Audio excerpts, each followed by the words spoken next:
Today was one of the saddest days in American history and the low point so far of this Trump presidency, which it seems like we are getting a new one every day. Donald Trump's meeting, if you can even call it that, with President Zelenskyy in the Oval Office was the most disgusting display I have seen, and I cannot remember how long.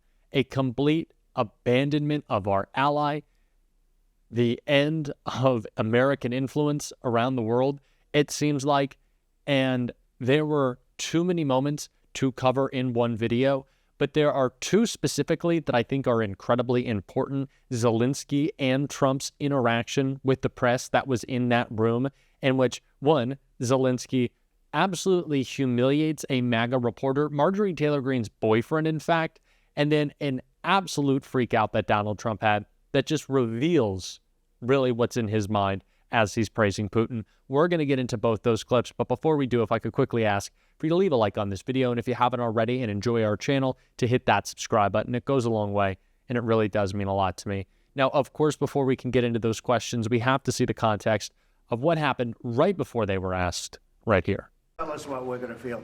We're trying to solve a problem. Don't tell us what we're going to feel. I'm not telling you. Because you're in no position to dictate that. Remember this.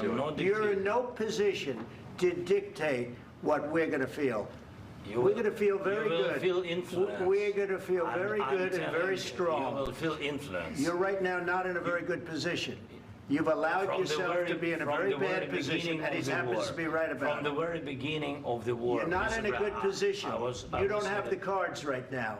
With us, you start having cards. Right now, you don't. You're playing cards. You're playing cards. You're gambling with the lives of millions of people. You're gambling with World War III. You're gambling with World War III.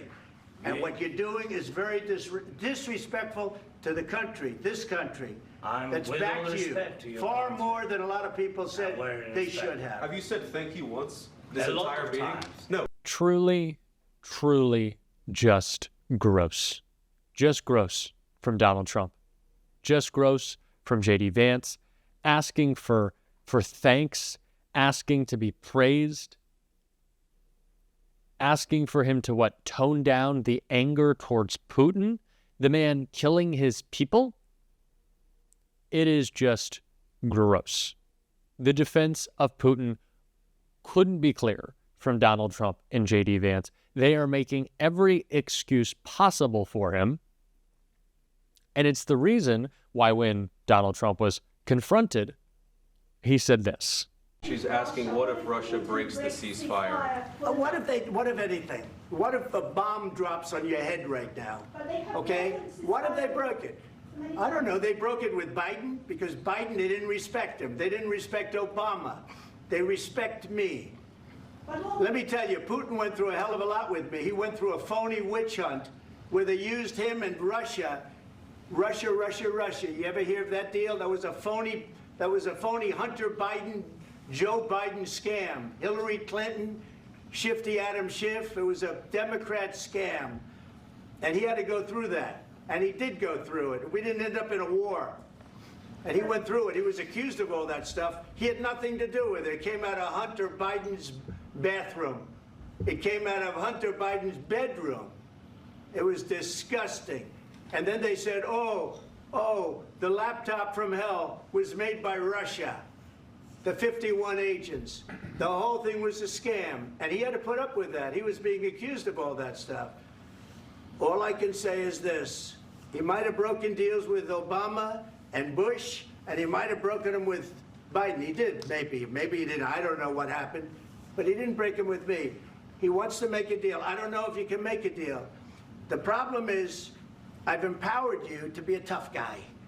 And I don't think you'd be a tough guy without the United States. What type of response is that? What type of response is, well, what if you get bombed? This is a joke of a president. This is so sad. And I hate to come back to this point. I'm sorry I'm doing it now. Let me know if y'all get tired of it. The fact that Marco Rubio, with his spineless little jelly belly, was sitting there quiet when I was told by so many that he would be a normal figure, he'd bring a little bit of decency and norms to this Trump administration. Get out of here with that. We have to stop allowing these people any legitimacy. They will never, ever do the right thing. And don't even get me started on J.D. Vance. What a piece of garbage. Piece of garbage. Just, begging for thank yous? Focused on entirely the wrong things. And speaking of which, I mentioned earlier Zelensky's brutal shutdown of Marjorie Taylor Greene's boyfriend when he asked him this. Second And question. my second question for President Zelenskyy. Why don't you wear a suit? Why don't you wear a suit? You're at the highest level in this country's office and you refuse to wear a suit. Just want to see if do you own a suit? Yeah, you have problems. A lot of Americans have problems with you not Really? respecting I don't the have authority of such. this office. I will wear a costume after this war will finish. Okay. Yes, maybe one. Maybe something like this. something like Yes, yours. sir. Yes. That'd be great. Maybe something better. I don't know. We will see. Maybe something cheaper than. Yeah. Thank you. Thank you for. Are we serious right now? Are we serious? You're asking about him not wearing a suit? A suit? Donald Trump wears MAGA hats and sells his merch in the Oval Office. Elon Musk wears t-shirts. Who cares, first of all? Sure, certain spaces treat with dignity and respect. But the man is at war, and you need him wearing a tie? I love what Zelenskyy said. Yeah, maybe when this thing is done, I'll put on a costume, but we're at war right now. And then if you heard him say, yeah, I'll get a suit. Maybe it'll be like yours. Probably be better than yours. I'm surprised he can still make jokes at this point. And well, he was sitting next to a joke, two of them, in fact. The Republicans are going to say that it was a disgraceful display from Zelenskyy. It was the disgraceful display from Trump and Vance. Full stop. That's it. And it has been for, what have we been doing this, 2 weeks now? Oh, I'm sorry. It is difficult. It's difficult. I don't even have the words, I fear. But someone who did, and I think can just speak on this in the way that I want to get off my heart, is Bernie Sanders. Trump is showing us that he sees one of the world's most brutal dictators as his friend and our longtime Democratic allies in Europe as his enemies. He wants a world that is safe for authoritarians and oligarchs, but extremely dangerous for democracies. It will not surprise you when I tell you that Trump is lying, as he so often does. Yesterday, Trump said that Ukraine started the war. That's not true. Russia invaded Ukraine twice, first in 2014 and then again in 2022. Right now, Russia occupies about 20% of Ukraine. Since Putin's horrific invasion, over 1 million people have been killed or injured. Every single day, Russia continues to rain down hundreds of missiles and drones on Ukrainian cities. Putin's forces have massacred civilians and kidnapped thousands of Ukrainian children, bringing them back to Russian re-education camps. These atrocities led the International Criminal Court to issue an arrest warrant for Putin in 2023 as a war criminal. Further, Trump called Ukrainian President Zelenskyy a dictator. That's not true either. Zelenskyy won 75% of the vote in free elections. In fact, his approval rating is higher than Trump's. In the midst of a brutal war, Ukraine's parliament continues to function and free and unfettered political debate takes place. Trump claimed that our European allies have done little to support Ukraine in its fight against Putin's invasion. He said the United States has contributed 3 times more than Europe. But that's another lie. In fact, Europe has provided more aid to Ukraine than the United States. But it's not just that Trump is lying again. That's not new. It's what this all reveals about where he wants to take our country, and in fact, the entire world. Trump is cozying up to Vladimir Putin. So who is Putin? And what kind of world does he want to build? Putin is a dictator who crushed Russia's movement toward democracy after the end of the Cold War. Russia holds sham elections every 6 years where Putin wins 90% of the vote, and authorities don't even try to hide their ballot stuffing. There is no freedom of speech or free media in Putin's Russia. Protests are violently suppressed.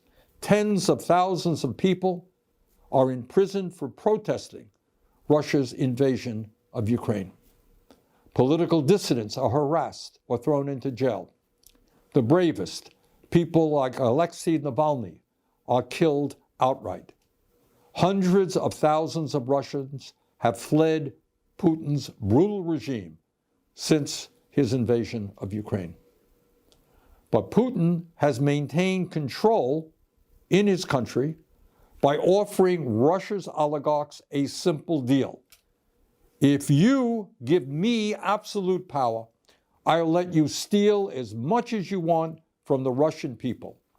And that's why in a country where many are struggling economically, Russian oligarchs have stashed trillions of dollars in offshore tax accounts.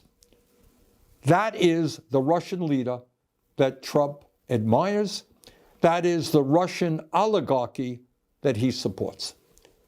But that is not the perspective of the American people.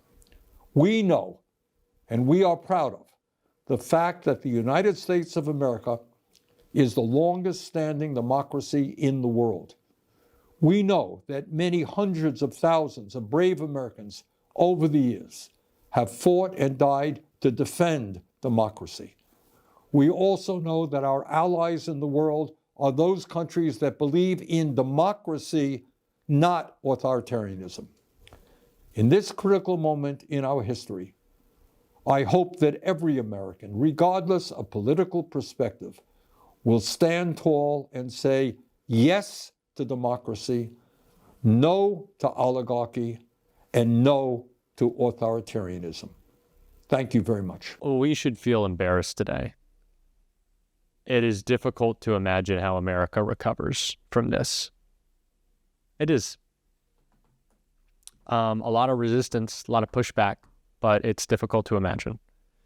But it starts with us, and it starts with calling out Trump, and that's what we're going to do on the show every single day. It's not always going to be easy. I don't think it's ever going to be easy. And so if you want to support that, as always, you can hit that subscribe button. You can leave a like on this video, and if you stuck around to the end, drop a blue heart in the comments. And until next time, I'll see you soon.